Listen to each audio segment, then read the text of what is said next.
So first of all, you have to know the phases of your cycle. Do you guys know the phases? Yeah. I like to use the analogy of the four seasons. So winter, spring, summer, and fall.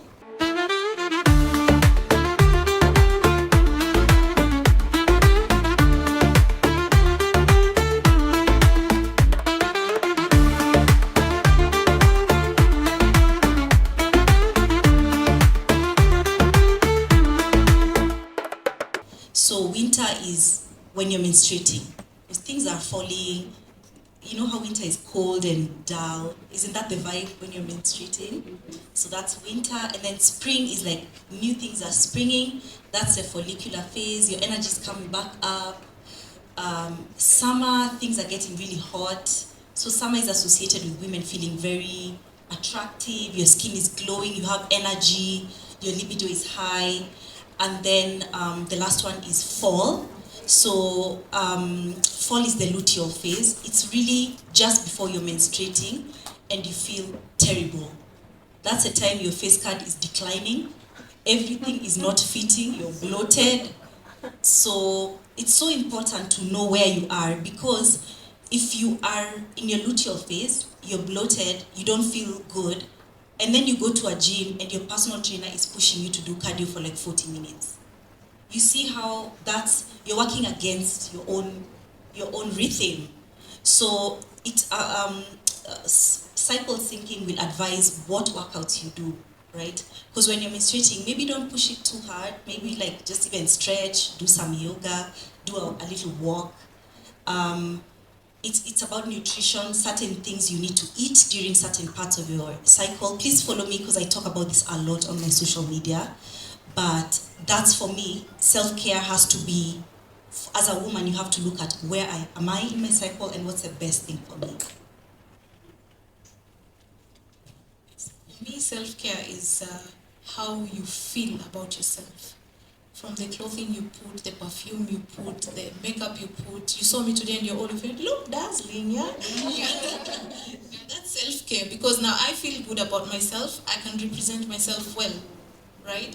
So I usually talk a lot about this on my socials, because as women we become so overwhelmed with responsibilities. And as I talked earlier, I told you that I can balance things, and that's what I actually spread about, balancing and knowing how, hata kama you're staying at home, even if you're just at home, wake up, change your pajamas, brush, put on a nice cloth, iron it, put on some perfume, put, even if it's just an eyeliner, change your appearance and look good for the day, even if you're just at home. But you find that a stay-at-home mom, or uko free, your siku, you're not going to the office, you're just there with your pajamas, una brush saa 4, so undisciplined, and like you just that is not self-care.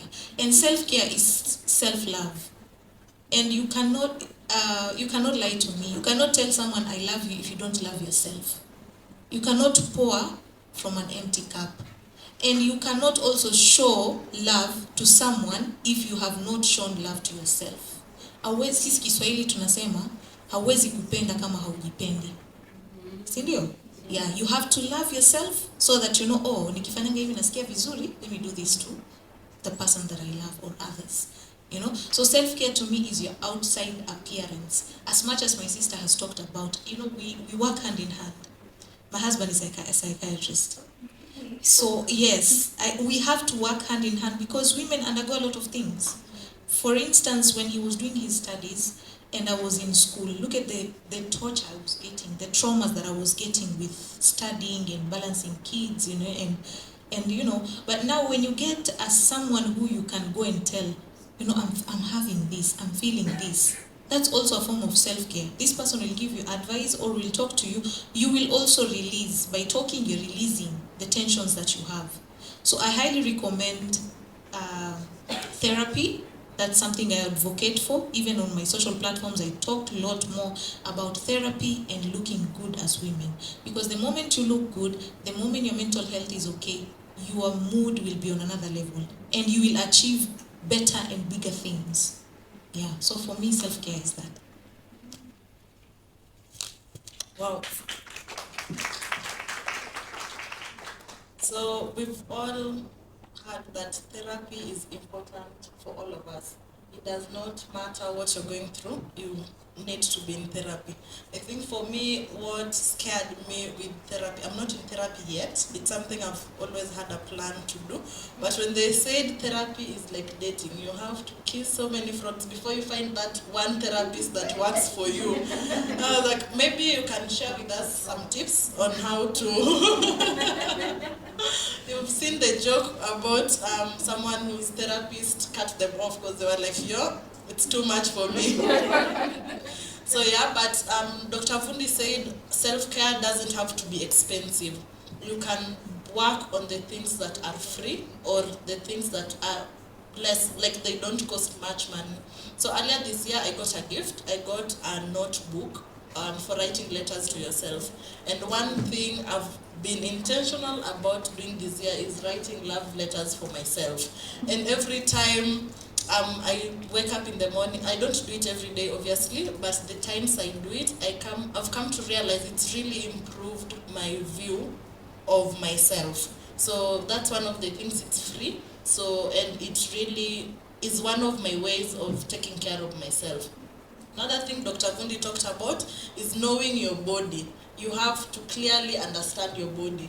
I'm sure there are some people who follow me on social media, and I used to really work out. Not that I don't do anymore, but I used to be those people who go and want to squat 100 kgs, which I used to do. I don't do that anymore, because sometime last year I was diagnosed with PCOS. And then I came to realize I was doing the most, but I'm working against my body. When I went to my gynecologist, I had gained, I think, 10 kgs.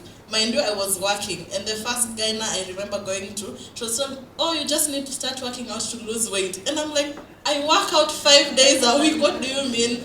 But then when I started doing something as simple as walking, I came to realize my body really enjoys that more.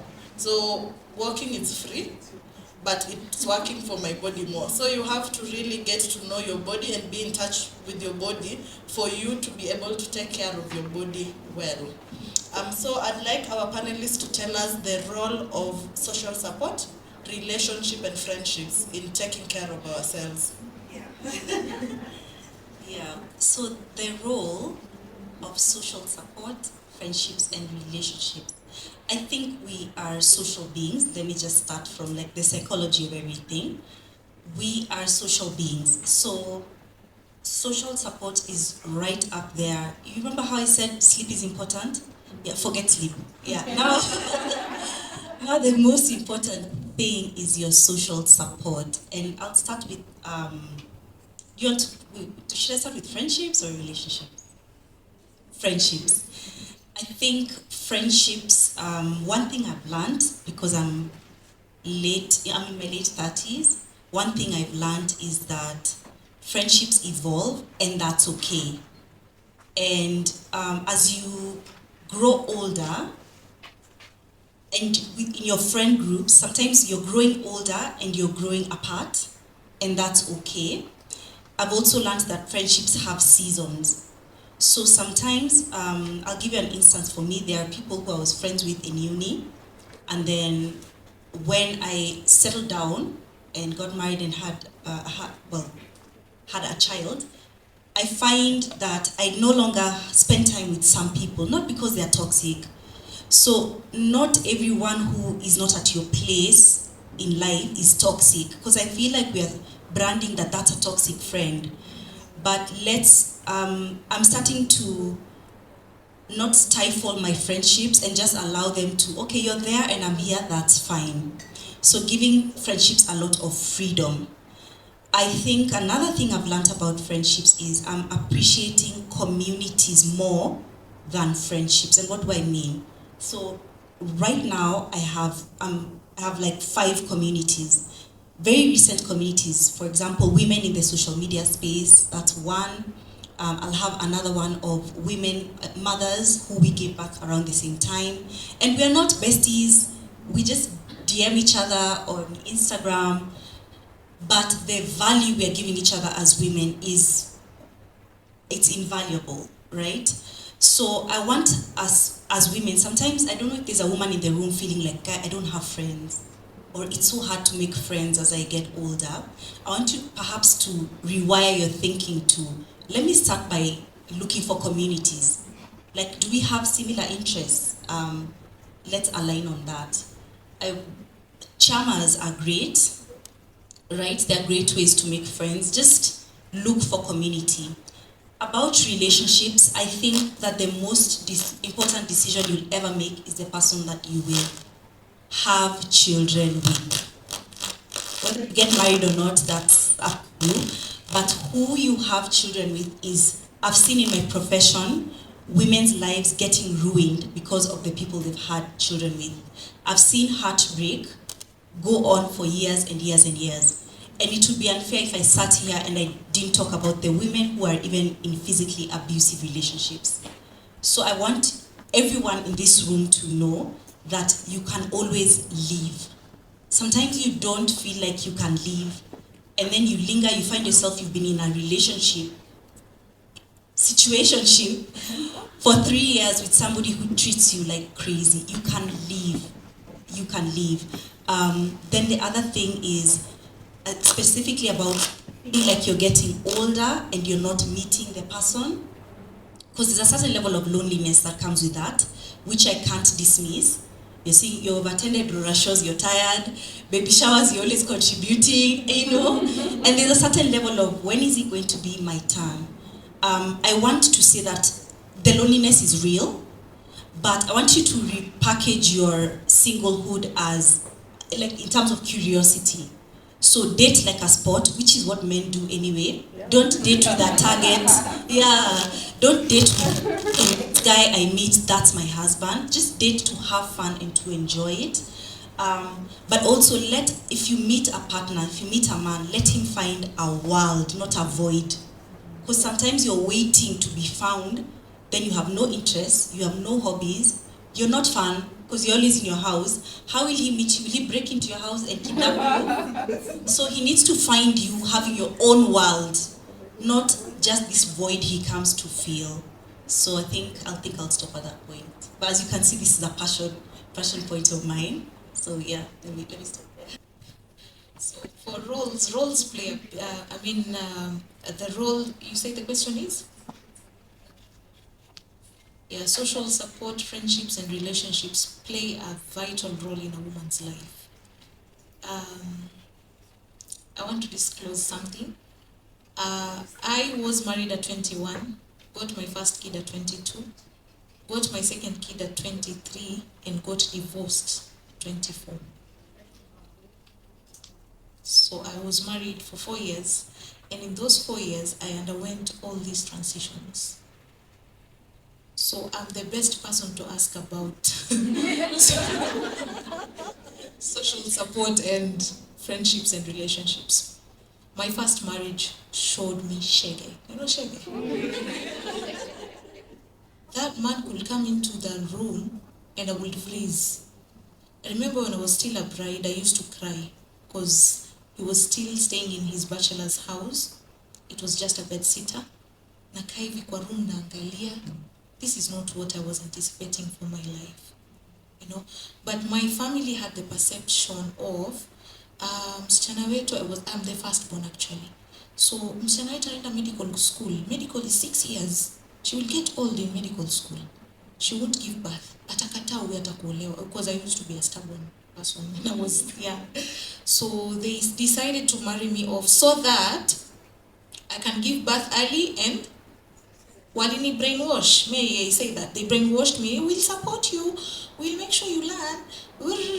And the husband's family, they came because they wanted me. And we will support her, no worries. But the shege I saw in that marriage, I honestly had to fight my life to go through medical school. So I gave birth, and after my divorce, I remember vividly my ex-husband saying, "You will never go anywhere, and you will never succeed in that medical course you're talking about." Nikamwambia ni sawa, it's okay. That's your opinion. But me know what I want. So I really pushed through, and you can see I've been having tons of emotions throughout my phases. Remember getting married at 21, having kids when mwenye bado ni mtoto, unaleta watoto wengine, you know, and then getting divorced. You're